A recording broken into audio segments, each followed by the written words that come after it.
Hey guys, welcome back. The roses are starting to do their thing. I'm going to give you a tour before they all start to kind of fade for their first flush of blooms. But first, I'm going to be preparing 5 chairs for less than 50 bucks. If you have those sling back chairs where the fabric just falls apart, this can be a solution. It's not something that I invented, didn't make the wheel. I did not come up with this either. I just saw someone kind of do this and I was like, hey, that's a great idea. I don't even know who it was. I've seen it in a couple of different videos. I don't know who came with it first, but I am hopefully going to get these done pretty quick. I only have about maybe 30 minutes, actually 29 now. So let's just get started and let's get this done. Many of you know we have kind of did a overhaul in this space. Maybe we can show like a clip of what it looked like prior to doing this spot, but it is looking so nice. I'm super excited. I still have yet to lay soil and or mulch in this space. I really hope I can get this done in the next couple of weeks. We are almost in May at this point, and I am so excited. I cannot wait to get this really buttoned up into looking really nice. However, we have a couple of things that are looking really great. The boxwoods always look great, but the veranda cream is pumping out its blooms, looking absolutely wonderful. A little closer in there for you. So it has this peachy orange color, which is one of my daughter's favorite colors of flowers. And then it starts to fade out to kind of like almost kind of pink peachy in color, which is really, really pretty. Then over swinging to the left, we have, sorry, my shadow's in the way. Swinging to the left, we have the Colette, and that is absolutely beautiful as well. This one's more of a pink slash orangey coral color, and then opens up to this beautiful disc shape, which is really nice. This is a climber, so I'm hoping we can get it to trellis up and be a wonderful backdrop at some point. The other ones I think are a mixture of heirloom and David Austin's. I want to say this one in the back corner on the left is the Princess Charlene de Monaco. This one right here is a David Austin. I don't think it's Bathsheba. Which one is it? It is Queen of Sweden. And then this next one is Boscobel, I believe. Yes, Boscobel. So Queen of Sweden, Boscobel,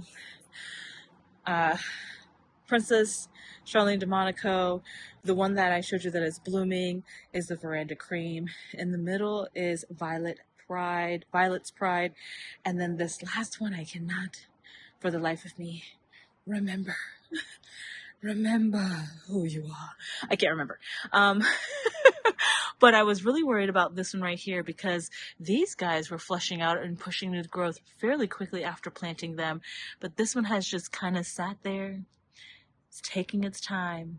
And then I finally see some new growth peeking in. So I'm super excited. I was worried that it wasn't going to do well here. The foliage looks pretty good. It's kind of on the lighter leafy growth, similar to where is it? This one right here. But the other ones are darker. So I don't know if that's just the way it's supposed to look or if it needs a little bit more fertilizer than the rest, but they have been getting fertilizer. I put a little bit of granular fertilizer in here a little while ago, and then every once in a while I'll do a liquid feed, but I've only done that maybe once or twice the last couple months that we've been having warm weather. And they're looking pretty good. In the back here, the strappy leaves are a type of gladiolus.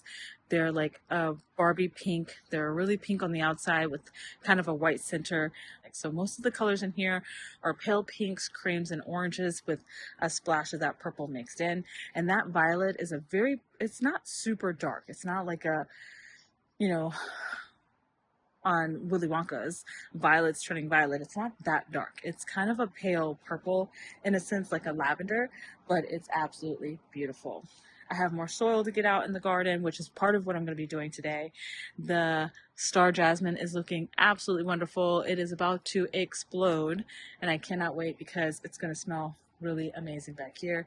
And then we also have some of the Eden Climbers blooms are really starting to show out for us. This is kind of what they look like when they first kind of open up. Sorry about the sun, it's kind of bright on you guys. We'll look at this one again. Really pretty. And then it ages to one of these. And the heads get so heavy, the blooms like to tilt downward, but that is really pretty as well. And it goes all the way to the top. And there's a bloom that you can't quite see, but I'm sure once it kind of blooms completely open, it may drape a little bit more. I'm going to try and get some string to kind of train it to go down. It is such a thick cane that I don't want to snap it. So I'm going to try and tighten that string every once in a while, maybe like every few days, to kind of start getting it to trail over. Another things that are looking really great are this trio of roses right here. They're looking really, really good. I don't know what these two are. I think they're a version of a knockout rose, but I don't know what color, variety, or name that they have given it, but I believe it's some sort of knockout. Don't quote me on that because I'm not sure. I got them for my mom. She was getting rid of some of the roses that weren't doing so well in her containers. She likes to do container gardening, and they were just getting a little too big and vigorous for their spot. So I rehomed them, and they are doing absolutely wonderful. And this pink one, which is Carefree Wonder, is looking really great. These right here next to it, I believe they're either Shasta daisies or a type of Rebecca. They all kind of look similar to me, and they are going to go for it hopefully here soon. I don't see any buds on it just yet, but I feel like it's coming. If the weather would stay warm enough for another month or whatever, it should start to really, really look really good. You could potentially leave this fabric in here if you wanted to, but I don't want it to sit up against the wood, rotting the bottom of the wood. I feel like I just need to pull this out of the track. What I'm going to do is I'm going to knock off this piece right here, this plastic piece. It's supposed to protect it and keep the fabric in place, but the fabric's gone, so we don't need it. And if you were going to do that and replace it, try and keep these. These is what you would need to replace it. It gives it structure to the fabric because it could be very flexible. It's not too bad to get them out so far. Sometimes it could be pretty challenging. I guess it depends on. And you would keep these as well. That just keeps the fabric a little bit better in place. But like I said, it's really up to you. And this actually is coming out, fingers crossed, that it stays being easy like this. Sometimes pliers work really well to give you that leverage if you need it. Just take that out.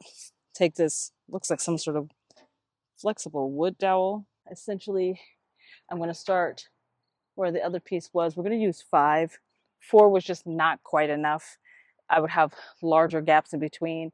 So I just want to make sure that I have about at least ½ an inch. So these have been cut, but they're kind of rough.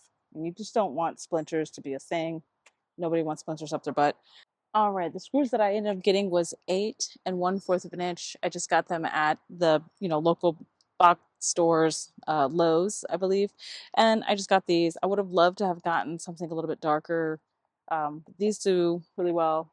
They are not secured in place, but I kind of position them where I want, and I am just going to go ahead and get some of these holes in here. I've got a smaller bit than what I'm going to use. It's just to get it started. There we go. I'm going to get it right where we need it. And that's pretty good right there, I think. And then I'm going to get another one. It's good to also go kind of slow so you don't split the wood. And it is quite on the edge. What you could do to offset that is have the wood go just slightly over the edge a little bit more. All right, guys, I am done. Could it have been done better? Absolutely, if I had help and if I had some things to make all the boards even. My one suggestion out of everything that I've learned from doing this, if you can see, all the chairs have been done. I'm gonna clean up. I'm hot, sweaty mess. What I would change is the simple fact that I would use, instead of an 8, I would use a 10 on most of these. That way you can get all the screws the same color. 10 by 1 1/4 is what I had to use for these particular type of chairs. You'd have to figure out the measurements for yours. The tracks may be smaller or larger, and that will dictate what size screws you have to use. I am happy with it. This should last quite a while, and if I ever have to replace anything, it will be fairly cheap to do so. Just another 20-inch board, maybe 3 inches, maybe even do something wider, but I think going wider would be a mistake just because on the curve right here, it would be hard to really secure those screws in place. Just how it grips something curved meeting something straight, it was a lot harder to screw those in, but all in all, I think everything turned out pretty darn good. So that is it. We are done for right now, and hopefully I can get the rest of the garden bed done. I still need to get that buttoned up with some more soil and still on top of that, mulching. I'm a hot, sweaty mess. I don't feel like moving the camera up. Whew. I'm gonna go inside, get all this stuff put away. I will see you guys in the next video. Bye, guys.